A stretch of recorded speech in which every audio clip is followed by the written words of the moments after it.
Leo Tolstoy possessed everything that many individuals spend their lives pursuing: wealth, fame, a loving family, and a literary legacy that had already secured his place in history. His novels, War and Peace and Anna Karenina, were celebrated as masterpieces, admired by both intellectuals and everyday readers. However, at the pinnacle of his success, a troubling question began to plague him. A question so deep that it threatened to unravel the very essence of his being. What is the purpose of life? If it all culminates in death, this was not merely a fleeting philosophical inquiry. It became an existential crisis that consumed him entirely. Each morning, he awoke with a sense of dread, tormented by the understanding that no matter how much he accomplished or how deeply he loved, death would ultimately erase it all. He likened life to a traveler lost in a forest, fleeing from an unavoidable beast, death, while desperately grasping a fragile branch over a vast chasm. His achievements brought him no solace or enduring fulfillment. Instead, they only deepened the emptiness within him. How could it be that a man who had everything felt as though he had nothing? What was the significance of all his accomplishments if, in the grand scheme of things, they were destined to vanish? This was not solely Tolstoy's dilemma.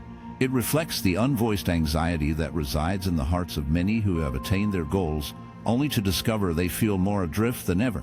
Tolstoy immersed himself in intellectual endeavors, exploring philosophy, science, and logic in search of answers. He delved into the writings of prominent thinkers like Schopenhauer, Kant, and the existentialists, hoping their insights would guide him. However, the more he read, the more his despair deepened. Philosophy examined life, scrutinized morality, and debated existence. Yet none of it provided a truly satisfying solution. Science proved even harsher, reducing life to a mere biological accident governed by indifferent natural laws.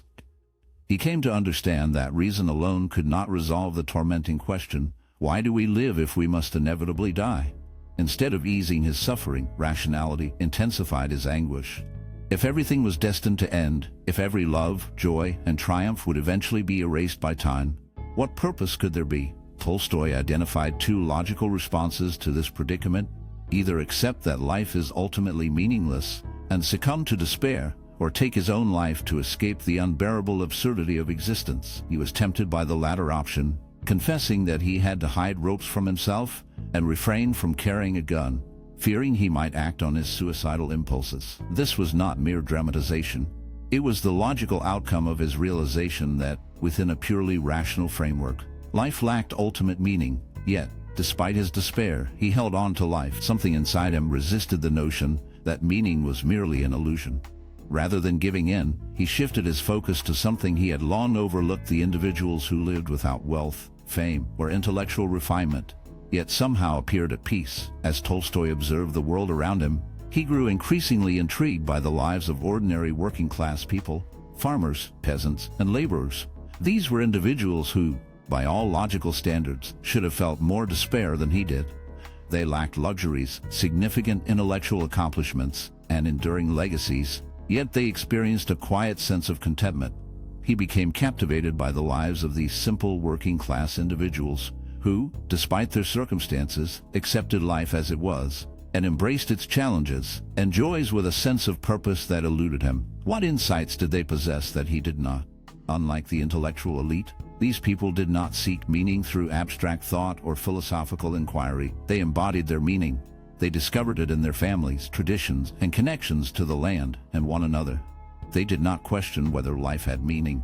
They simply lived as if it did. Tolstoy was struck by the realization that these individuals did not require the kind of certainty he had been fervently pursuing. They welcomed mystery, accepted suffering, and, most crucially, did not fear death in the same way he did. Their belief in something larger than themselves, be it God, tradition, or the natural flow of life, provided them with a sense of purpose that he, despite all his knowledge and achievements, had never genuinely felt a tenet. For years, Tolstoy had searched for answers in places where they could never be found. He had thought that meaning had to be a logically demonstrable idea, something that could be documented in a book or articulated by a philosopher. However, he now understood that meaning was not merely an intellectual idea. It was an experience lived. This realization did not strike him as a sudden insight, but unfolded gradually. The more time he spent with ordinary people, the more he recognized that their tranquility was not based on material wealth or intellectual prowess, but on their capacity to accept life rather than fight against it. They embraced something beyond themselves, whether it was faith, love, or a sense of obligation, and in doing so, they liberated themselves from the existential anguish that had nearly consumed him. Tolstoy began to understand that the true illusion was not meaninglessness, but the notion that meaning could only exist if it were absolute, eternal, and logically undeniable. He realized that life does not require justification through reason alone. It can be validated through love, connection, and the simple act of living fully. This realization signified the start of a significant transformation in his philosophy, prompting him to abandon his previous values in search of a more genuine and meaningful way of life. However, his journey was far from complete. The next question was unavoidable: if wealth, fame, and intellectual success had let him down, what was truly worth pursuing? Thus, Tolstoy delved deeper into the unknown, seeking an answer that could finally grant him the peace he had been pursuing for a lifetime. On the surface, Tolstoy's life appeared to be one of fulfillment. He had ascended from nobility to become one of history's most renowned writers. His works were widely read throughout Europe, admired by intellectuals, and regarded as some of the finest literary achievements ever created. His wealth provided him with a comfortable existence, far removed from the hardships faced by ordinary people. His name held significance. His influence extended beyond literature into the realms of politics and philosophy. If anyone had every reason to feel content, it was him. Yet, he found himself engulfed in despair. The more success he achieved, the more empty it felt. He likened his life to that of a man racing toward a mirage, convinced he was nearing an oasis, only to discover nothing but sand slipping away. He had attained everything society deemed valuable, yet instead of fulfillment, he encountered only emptiness. His writings, his legacy, his renown, none of it resolved the question that plagued him. Why does any of this matter if death will ultimately erase it all? The belief that success would bring significance had crumbled before him. He came to see his accomplishments as castles on the beach, striking yet delicate, bound to be swept away by the tides of time. This realization did not emerge as a mere intellectual epiphany, but as a profound existential wound that deepened with each day. He found no escape from it, nor could he dismiss it with logic. His life had turned into a paradox: outwardly thriving, inwardly deteriorating. And most troubling of all, he recognized he was not alone in this struggle.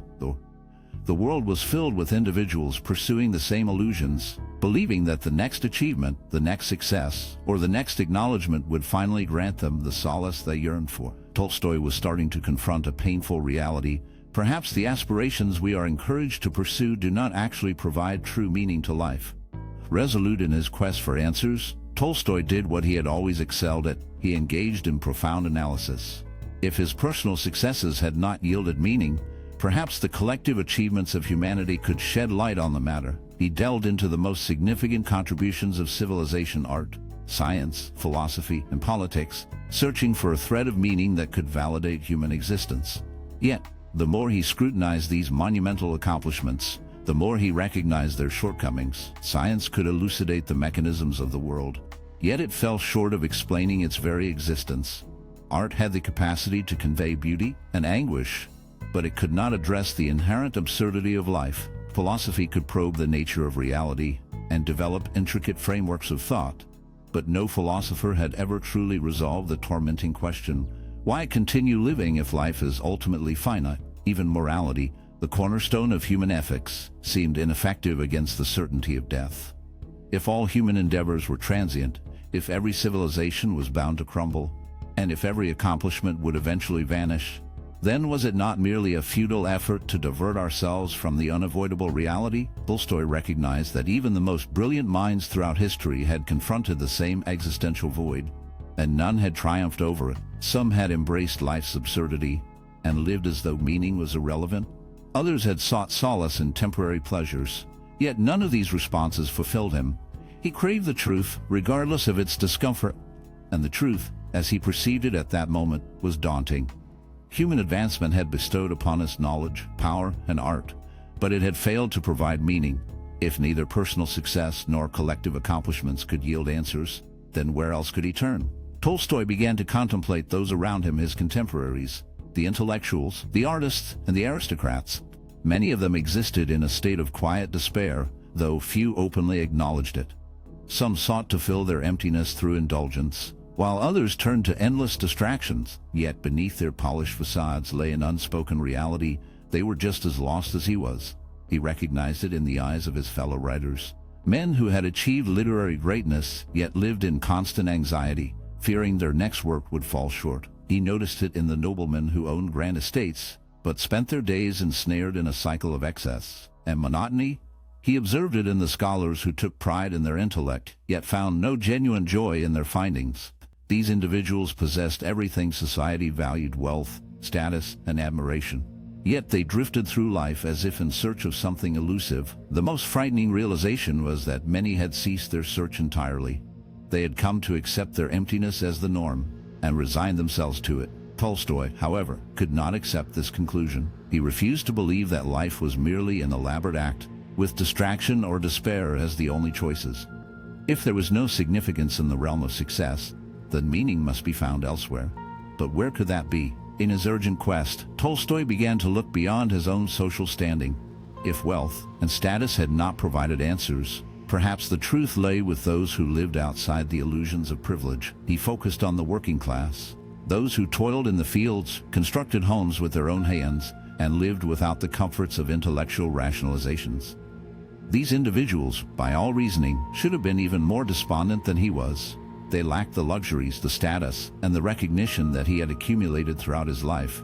Yet, there was something distinct about them. They were not engulfed by the same existential anxiety. They did not awaken in fear at the thought of death. They did not seem to grapple with their existence in the same agonizing way. Instead, they exhibited a quiet acceptance and a profound peace that even the most brilliant minds of Tolstoy's era could not attain. He was struck by this stark difference. Why did the privileged, the intellectuals, and the successful experience existential despair, while those with the least appeared to carry themselves with a serene certainty? What insights did these ordinary people possess that the educated and powerful lacked? This realization marked a pivotal moment for him. The solution to his quest was not found in monumental accomplishments, intellectual victories, or material wealth. Instead, it was concealed in a place he had never considered. Thus, Tolstoy began to delve into the lives of everyday individuals, eager to grasp the secret they held. It was within the simplicity of existence that he would ultimately start to reveal the truth he had been pursuing all along. For years, Tolstoy had sought meaning in areas he believed to be sources of wisdom: literature, philosophy, science, and art. He had examined the greatest thinkers in history in search of a truth significant enough to validate life. Yet, none of them offered an answer that genuinely fulfilled him. The intellectuals engaged in debate, the artists conveyed their feelings, the scientists conducted analyses, but they all sidestepped the essential question: why continue living if everything culminates in death? In his frustration, Tolstoy shifted his focus to those he had previously ignored: the peasants, the workers, and the common folk who resided far from the opulence of aristocratic society. These were people lacking formal education, wealth, and the luxury of pondering existence, yet they exuded a tranquility that even the most enlightened scholars could not attain. They appeared untroubled by the same uncertainties that haunted the elite. They worked, loved, suffered, and aged, yet they did not grapple with the meaning of their lives in the agonizing manner that Tolstoy did. This stark contrast profoundly affected him. How could those with the least philosophical knowledge seem to have the greatest insight into life? How did they rise each day without the heavy burden of existential anxiety? What understanding did they possess that he did not? Initially, Tolstoy thought their simplicity indicated ignorance, believing they did not question life due to a lack of intellectual capacity. However, the more he observed them, the more he understood that their peace stemmed not from ignorance, but from a wisdom far richer than anything he had read in books. Tolstoy began to immerse himself in their lives, spending time with farmers who toiled from dawn to dusk, craftsmen who created with their hands, and mothers who nurtured future generations through love and sacrifice. These individuals lived by an unspoken philosophy, one not documented in books but evident in their everyday lives. They did not struggle with meaning because their existence was inherently connected to it. Their purpose was not an abstract idea. It was expressed through action, duty, and relationships. A farmer didn't ponder the meaning of life. He simply rose each day to tend his fields. A mother didn't question the reality of love. She instinctively embraced her child. A craftsman didn't argue about the significance of his work. He just shaped wood or metal into something practical. Their wisdom stemmed from experience rather than intellect. While the intellectuals debated the purpose of existence, these individuals lived it fully. They discovered meaning not in elaborate theories, but in the simple patterns of life, the changing seasons, the arrival of a child, and the passing down of traditions through generations. Their philosophy was rooted in existence rather than in words. Tolstoy recognized that their way of life contained an answer he had long missed. Meaning is not something to be deduced through logic. It is something to be experienced. Another aspect of their lives that intrigued Tolstoy was their faith. Almost universally, these ordinary people believed in something greater than themselves. Whether it was Christianity, folk traditions, or a steadfast trust in the universe's order, they lived with an inherent sense of connection to the divine. They did not view themselves as isolated beings striving to create meaning from nothing. Instead, they saw themselves as integral parts of a larger whole, intricately woven into the very fabric of existence. For many years, Tolstoy had regarded religion as a set of outdated myths, valuable only to those unable to confront the harsh truths of existence. However, he began to perceive it in a new light. These individuals did not rely on faith as a means of escape. Instead, they used it as a source of stability. Their belief in God, moral responsibility, and the sanctity of life provided them with a strength that no philosophical argument had ever offered him. Unlike Tolstoy, they did not fear death because they viewed life as part of something eternal. Their faith was not founded on theological debates or philosophical reasoning. It was not a conclusion they had arrived at through logic, but rather something they lived out daily. For them, belief was not an intellectual decision. It was as instinctive as breathing. They did not struggle to find meaning because they embodied it.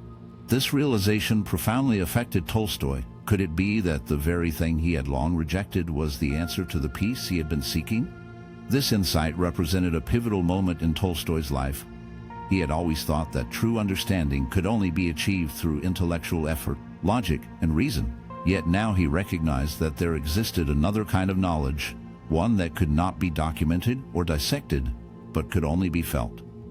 These ordinary individuals had revealed to him a truth he had long overlooked, that meaning cannot be deciphered like a mathematical problem. It arises when one embraces life instead of attempting to control it. It is discovered not through endless inquiries, but through living with intention, love, and faith. Tolstoy's crisis had brought him to the brink of despair. Yet, in the lives of those he had previously disregarded, he uncovered something surprising: hope. This was not the fleeting hope derived from temporary distractions or intellectual rationalizations, but a quiet, enduring hope that enables people to rise each day and move forward despite suffering. He began to realize that perhaps the key to life's meaning was not concealed within the intricacies of philosophy, but in the straightforwardness of existence itself. With this insight, he found himself on the verge of a new understanding, one that would forever alter the trajectory of his life. For years, Tolstoy had sought meaning in wealth, fame, and intellectual endeavors, only to discover them hollow. He had turned to the great minds of history, expecting philosophy or science to provide a fulfilling answer, but none did. He had even come close to despair, questioning whether life was merely a cruel joke that inevitably culminated in death. However, his journey had taken an unforeseen turn. The answer he had been seeking for years was not concealed within intricate theories or intellectual discussions. It was not something that needed to be uncovered at all. It had always existed, simply waiting to be acknowledged. Tolstoy's insight was both straightforward and profound. The essence of life is not discovered through contemplation, but through experience. Not in the intellect, but in the heart. Not in the quest for individual greatness, but in the bonds with others, with the world, and with something larger than oneself. The philosophers and thinkers of his era attempted to create meaning through reason, but reason alone had let him down. The ordinary people, the peasants and laborers, had revealed a deeper truth to him. Their lives were centered not on personal ambition, but on duty, love, and faith. They did not dissect meaning. They embodied it, and in doing so, they found a tranquility that had always eluded him. Tolstoy came to understand that he had been searching for something that could never be comprehended through thought alone. Meaning was not a riddle to be solved. It was a reality to be experienced. The more he embraced this concept, the more the despair that had once engulfed him began to dissipate. This insight led Tolstoy to experience a significant transformation. He let go of the notion that personal accomplishments could yield lasting happiness. Rather than viewing himself as a solitary individual striving to create meaning from nothing, he recognized his connection to a larger whole, intricately woven into the essence of existence. He started to see life not as a pursuit of personal achievement, but as a chance to serve, love, and contribute to something greater than himself. He distanced himself from the hollow ambitions that had previously characterized his life: the desire for recognition, the urge to leave a legacy, and the fixation on intellectual superiority. None of these pursuits could offer the profound, unwavering sense of meaning he discovered in the simplest elements of life. He chronicled his transformation in a confession, a work that exposed his existential struggle and the path that led him beyond it. He recounted how he had once thought that meaning had to be constructed by the individual, only to come to the realization that it had always been present. It was merely a matter of perception. Life, he concluded, was not an intellectual puzzle to be deciphered.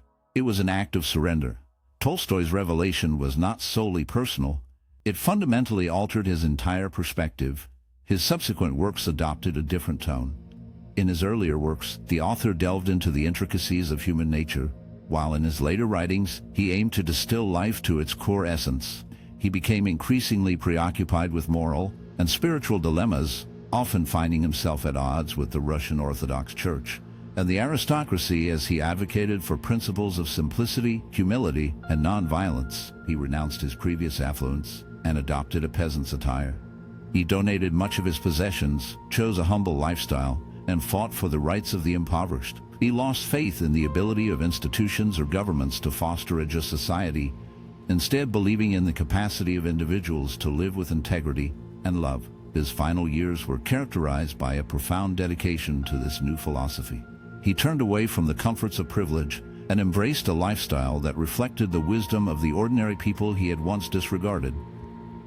In this transformation, he discovered a sense of peace that had eluded him during his successful years. He no longer feared death, as he recognized his unity with life itself. He relinquished the illusion of control and accepted that meaning is not something to be attained, but rather something to be experienced. Tolstoy's journey resonates with the deepest fears and desires of the human heart in a time when we are often led to believe that meaning is derived from personal achievements, recognition, and intellectual prowess. The realization that meaning is not something to be attained, but rather something to be experienced. Tolstoy's journey resonates with the profound fears and desires of the human spirit in a time when we are often led to believe that meaning arises from personal achievements, recognition, or intellectual prowess. His narrative presents an alternative viewpoint. It implies that meaning may not be something we need to pursue. Instead, it might already exist in the simplest, most everyday moments of our lives, in the love we share, the kindness we extend, and the mere act of being present. Tolstoy's insight was not the answer he anticipated. It was neither a grand philosophical concept nor a hidden recipe for happiness. Rather, it was a truth so straightforward that it had been ignored. The essence of life's meaning lies not in our thoughts, but in our way of living. If this video struck a chord with you, please consider subscribing to the channel and giving it a thumbs up.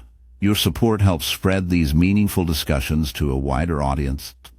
We delve into significant questions about philosophy, self-exploration, and the human experience every day, so be sure to enable notifications to catch every new video.